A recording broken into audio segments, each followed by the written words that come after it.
প্রাথমিকভাবে কি আপনারা কি হত্যাকাণ্ড মনে করছেন? এটা এখন প্রশ্নের পরে কিছু বলা যাবে, যেহেতু কেউ কিছু দেখে কেউ কিছু বলতে পারবে না, সেই জন্য পোস্টমর্টম করে একটা ছেলে আমার, একটা ছেলে।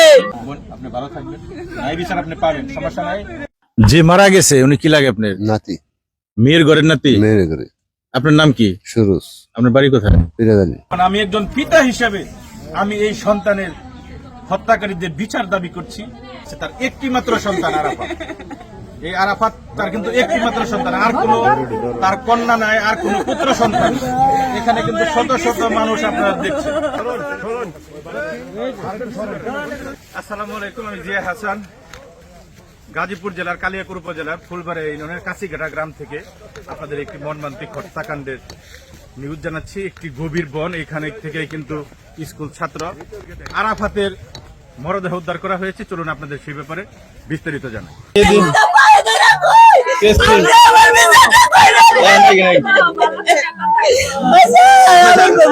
আপনার ছেলের নাম কি? ছেলের নাম কি? আরাফাত কয়দিন আগে নিখোঁজ হয়েছিল? শনিবার দিন নিখোঁজ হয়েছে। আপনার ছেলে মেয়ে কয়জন? একটা ছেলে আমার, একটা ছেলে। আর কোন ছেলে মেয়ে নাই? না, পরে আপনারা খোঁজাখুঁজি করে কোনো জায়গায় পান নাই? আজকে পাই নাই। আজকে ওই জঙ্গলে, ওই যে কলার বাগানে কামলারা যাবে, যায় যে পাও দেখা যায়। আপনি কি, আপনাদের কোনো শত্রু টত্রু আছে? আমি তো শত্রু দেই না, আল্লাহ জানে কারা আমার ক্ষতি করছে। আপনি কি করেন? আমি চাকরি করি, ওই চাকরি করেন আপনি? সিলভার গার্মেন্টসে তালতুলি। আরে ছেলের বাবা কি করে? ছেলের বাবা এসে অটো গাড়ি চালায়। স্যার, আপনি দুটো পাই ধরে কই আমার পুত্র নিকে চা করুন নাকি কইরে। ঠিক আছে, আপনি দুটো পাই ধরে আমি আপনার সন্তান তো ফিরাত দন যাবো না? সন্তানের প্রতিদান যা দেওয়ার নাকি তাই দিবেন। আমার পুত আমার বুকে থেকে আমি আর কিছু চাই না। আমি কেন পাকা দান কাইটা খাই না, আমি কেন কাছে একটা ফল দিয়ে খাই না। আমার যে ক্ষতি করছে আমি এটা মাইনা নিবার চাই না স্যার। আমি যেখানে এখন বসে আছি, যার পাশে উনি যে মারা গেছে আরাফাতের পিতা, এই আরাফাতের পিতা একজন অটো চালক, যার অটোটাও আমার এই পাশে আপনারা দেখতে পাচ্ছেন। এই অটো চালিয়ে উনি জীবিকা নির্বাহ করে। অতএব উনি খুবই গরিব একজন মানুষ। অতএব আমরা বলতেই পারি যে ওনার ওই ধরনের কোনো শত্রু থাকার কথা না। যেহেতু কর্মজীবী মানুষ, উনি কর্ম করে খায়। আমরা তার সাথে কথা বলবো। এখন নামটা ন্যায্য বিচার চাইছি, তাই না? আমি ন্যায্য বিচার। আমিও যেটা আপনাকে বলছি যে বাংলাদেশের পুলিশ কিন্তু আগের দিন নাই, এখন খুব সুশৃঙ্খল এবং দক্ষ, প্রশিক্ষিত। সময়ের ব্যাপার, একটু খালি সময় দিলেন ধরা পড়ে যাবো। এই নিউজও আমি করব।